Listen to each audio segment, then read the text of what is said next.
Hey everyone, it's Katie Patterson Ingalls here, and I am busy just like the rest of you guys, and I am still going to make my meal prepping my priority here. So I wanted to share with you what I'm doing this evening and maybe able to give you some ideas of some things that you could throw together for your family.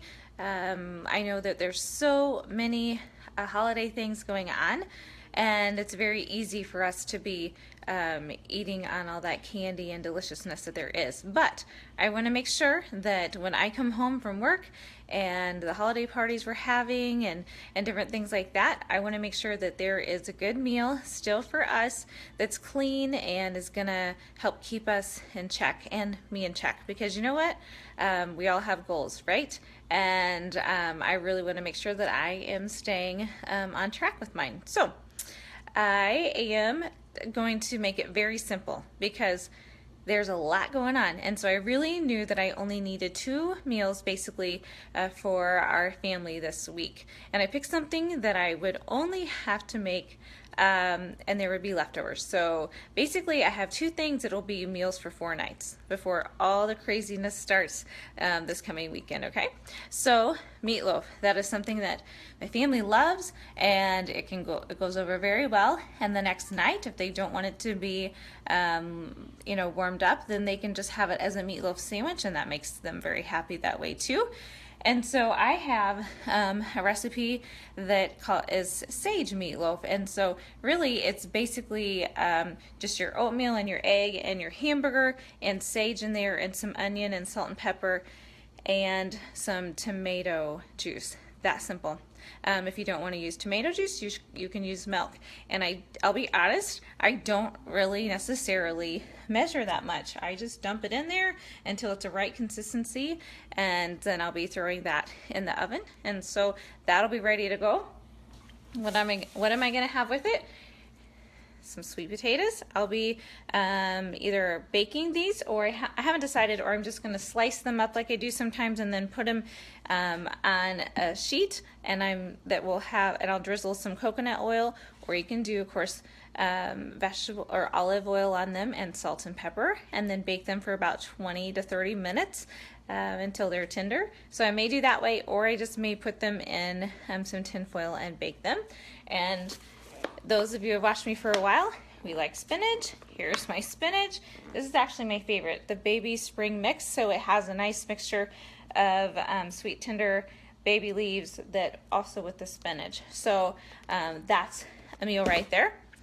Then we're going to change it up a little bit, and we're going to have Mexican. I haven't had Mexican for a little while. So there is a recipe that our family loves. It just seems to be one of those Patterson things that we do, Mexican chicken casserole, and it's very simple. And so yesterday I knew that I was going to make this, and so I went ahead and baked my chicken yesterday afternoon while I was making some Christmas cookies. And so my chicken's already been done, so there's 6 chicken breasts already cut up in here.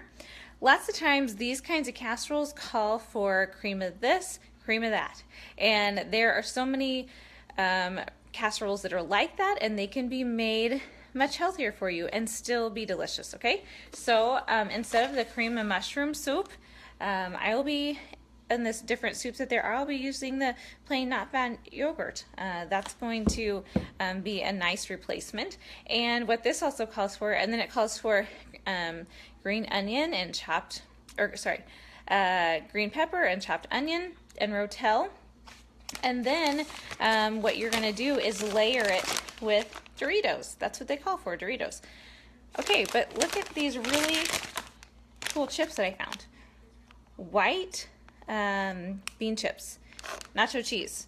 Seriously, they have 5 grams of protein in them, and they're high fiber, and the sodium is not very much either. So I'm going to be using these instead of Doritos, and they're really actually pretty good.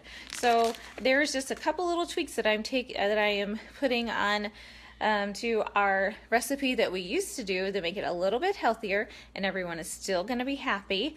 And to be honest, I'll probably have a spinach salad again with it, guys, because there's no reason not to make it simple. And if you find something that you like and your family likes, go ahead and have it. There's nothing wrong with being consistent if everyone is doing it. So I hope that those are some good ideas for you. I told you I'm keeping it extremely simple this week because there is just so much going on, right?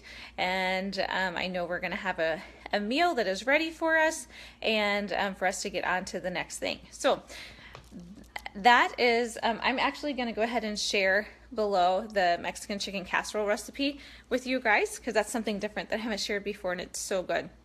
There is one thing I want to mention to you. I am actually co-hosting What is a Challenge anyways, little live event tomorrow night at 8:30, Monday night at 8:30. And so many people, I mentioned the challenges when I'm talking about my meal prepping and how much they have helped people, and the people in our challenge groups that they have been able to lose weight and are feeling much better, and they are eating cleaner and just having a healthier lifestyle. And lots of people say, well, I don't really know what a challenge group is. So guess what? Tomorrow night at 8:30, Monday night, we are going to be sharing what is a challenge group so you can see if it's something for you. I'm sure many of you, just like I always did, have a New Year's resolution of I want to lose weight, I want to be more healthy and fit, and I want to work out more, and I want to eat better because I just want to feel better. Okay guys, let's take the guessing out of it and let's make it so easy. I have a very simple way that's changed my life and so many others. Okay guys, so I would love for you to join the What is Coaching. It's going to be an hour and it's going to be a really fun hour, and you can join from your couch. It probably won't